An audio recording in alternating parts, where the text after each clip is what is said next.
오늘 읽으신 본문 욥기 6장 1절에서 13절 말씀을 통해서 고통 중에도 기뻐하는 이유라라고 하는 제목으로 함께 말씀을 나누기를 원합니다. 엘리바스의 말을 들은 욥은 자기가 당하는 이 괴로움이 바다의 모래보다 더 무겁기 때문에 경솔하게 말할 수밖에 없었다, 이렇게 얘기를 하고 이제는 이 고통에서 벗어나기를 사모하는 내용인데요. 이 고통 중에서도 기뻐할 수 있는 이유라고 하는 이런 욥의 고백을 통해서 우리도 이 고통 가운데, 고난 가운데서도 슬퍼할 수밖에 없고 좌절할 수밖에 없는 그런 인간의 본성이지만, 그런 가운데서도 믿음으로 우리가 기뻐할 수 있는 이유를 찾아서 우리가 고통과 고난 중에서도 잘 극복하고 인내할 수 있는 그런 은혜가 있기를 주님의 이름으로 축복합니다. 고통 중에서도 기뻐할 수 있는 이유는 뭐냐면, 첫 번째로 두려움을 통해서 하나님께 나가기 때문이라고 하는 것입니다. 이 두려움이 엄습하는 이 욥의 모습에 대해서 오늘 1절에서 이 4절 말씀에 기억하고 있는데요.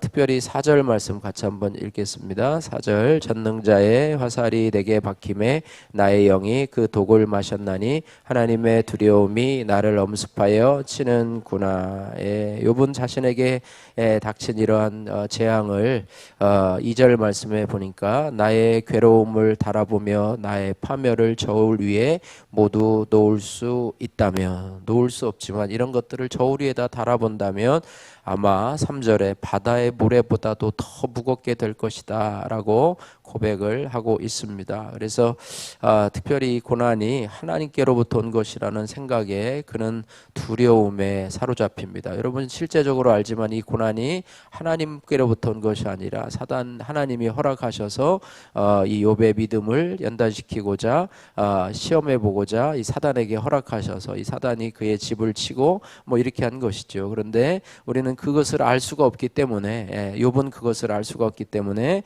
하나님이 나를 치는구나, 그죠? 하나님이 나를 치는구나, 내가 뭔가 잘못한 게 있나, 나를 미워하시나, 뭐 이런 섭섭한 마음이 들 수도 있어요. 그래서 나를 치는구나, 내가 지금 벌을 받고 있구나, 뭐 그래서 하나님을 두려워하는 마음으로 살아갈 수밖에 없다는 것이죠. 그러나 이 두려움을 통해서 우리에게 고통과 고난이 임하면 우리에게 두려움이 있습니다. 이러다가 내가 망하는 거, 이러다가 내가 죽는 거 아닌가, 이러다가 내가 어떻게 될 거 아닌가라고 하는 두려움을 누가 주냐면 사단이 두려움을 우리에게 줍니다. 그래서 두려움을 주면 우리가 극단적인 선택으로 나가는 사람도 있고, 두려움 속에서도 하나님께 나가는 자가 있다는 거예요. 모든 것의 반응은 두 가지, 하나님으로부터 멀어지든지 아니면 하나님께로 더 가까이 가든지라고 하는 것입니다. 그래서 두려움 속에서도 결국 하나님께로 나가고자 하는 것, 이것이 바로 고난이 우리에게 주는 축복이라고 하는 거예요. 하나님의 택함 받은 백성은 두려움 속에서도, 이런 고통과 고난 속에서도 하나님을 떠나지 않고 하나님께로 나간다라고 하는 사실을 여러분 꼭 기억하시기를 바랍니다.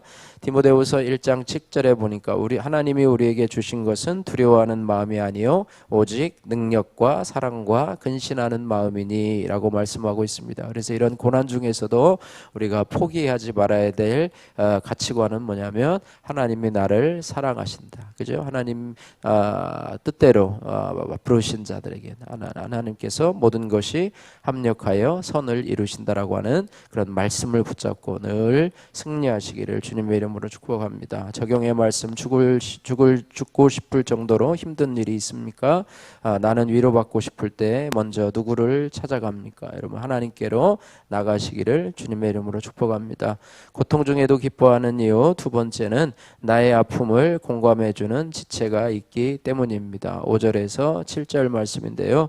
5절에서 7절 말씀을 보시면은 욥은 하루아침에 닥친 재앙으로 너무나 힘든 나머지 처절하게 울부짖고 있습니다.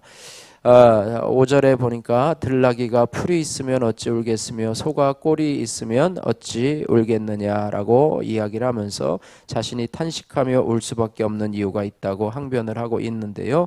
우선 욥에게 필요한 것은 이러한 어려움들 속에서 정말 먹을 것도 싫고 뭐 다 싫은 곳에서, 이런 곳에서 필요한 것은 바로 그 괴로움에 같이 공감해주는 친구가 필요하다는 것이죠.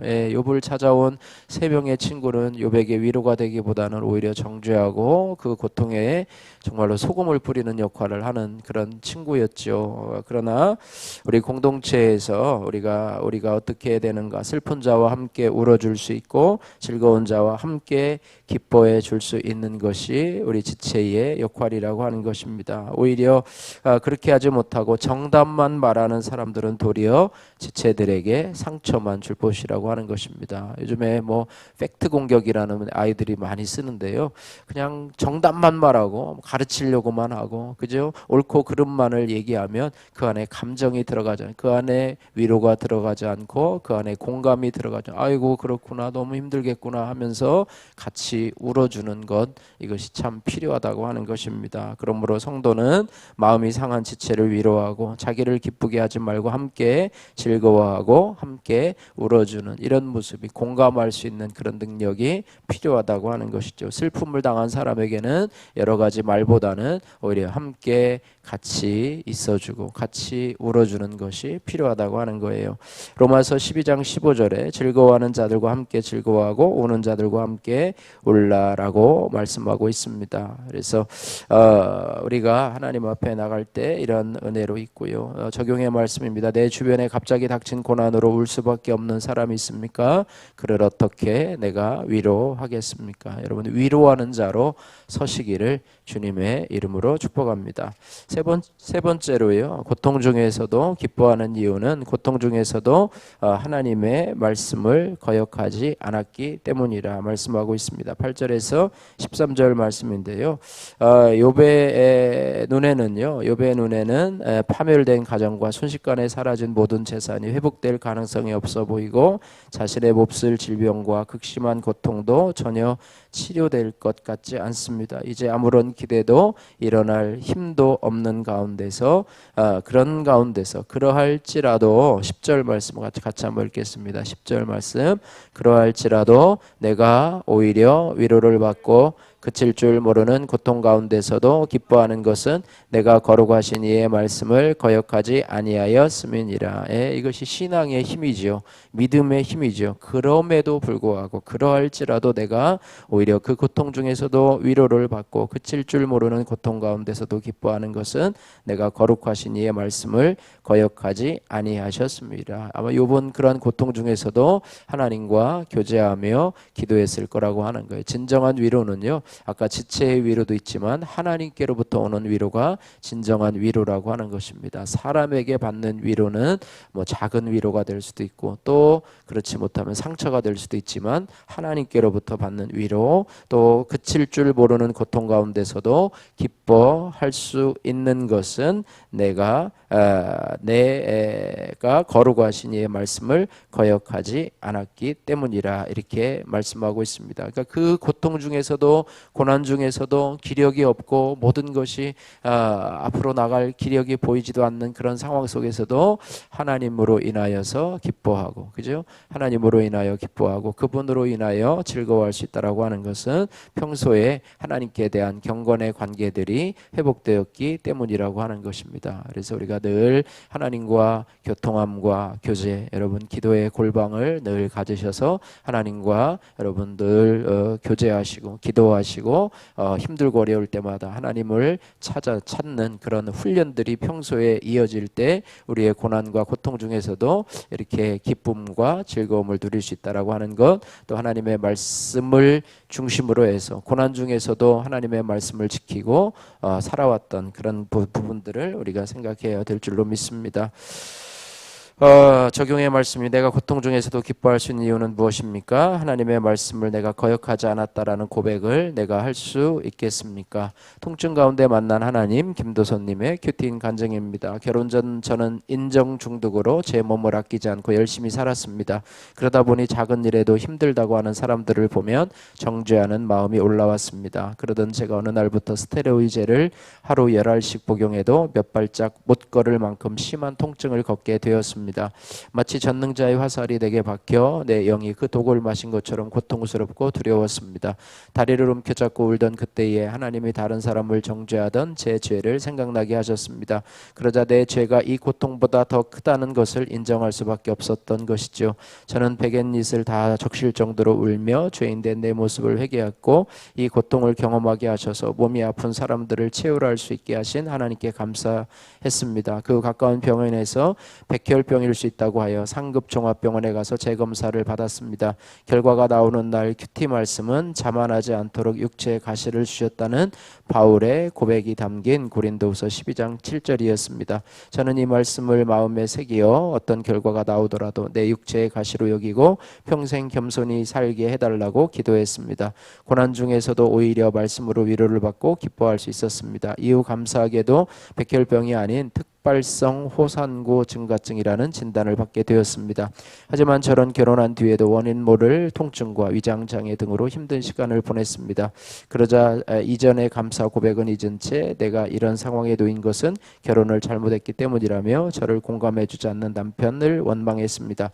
그리고 나의 간구를 들어줄 것 같은 가족과 친구에게 위로를 받고자 원망의 말을 서슴지 않고 내뱉었습니다. 그러나 하나님은 이런 저를 포기하지 아니하시고 육체의 연약함과 우울의 긴 시간을 허락하시어 교만하고 믿음 없는 제 모습을 직면하게 하셨습니다. 죄인인 나를 거룩으로 인도하시려고 때마다 사건을 주시는 하나님 감사하고 사랑합니다. 적용하기 몸과 마음이 아픈 지체들을 위해서 큐티할 때마다 기도하겠습니다.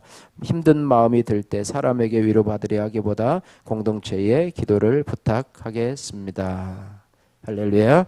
바라기는 저와 여러분들이 고통 중에서도 기뻐할 수 있는 그런 신앙의 저력을 가진 우리 성도님들 되시기를 주님의 이름으로 축복합니다. 기도하겠습니다. 사랑의 하나님 아버지 감사합니다. 우리가 고통 가운데서도 하나님 기뻐할 수 있는 그런 신앙의 근육을 튼튼히 가질 수 있도록 도와주시고 우리의 고통 중에서 사람의 위로가 아닌 하나님의 위로를 받을 수 있는 저희들 되게 하시고 고통에도 하나님의 뜻이 있음을 기억하며 이 또한 지나가리라 주의 말씀을 기억하면서 고난 중에서도 우리에게 아버지 하나님이여 정말로 은혜 주시고 또 우리를 가까이 하시는 하나님을 기억하며 하나님 사단의 괴계에 넘어가지 않도록 하나님 늘 붙잡아 주옵소서.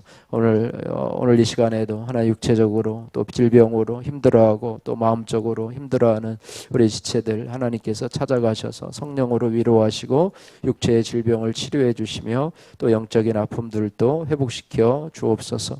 예수님 거룩하신 이름으로 기도드립니다. 아멘.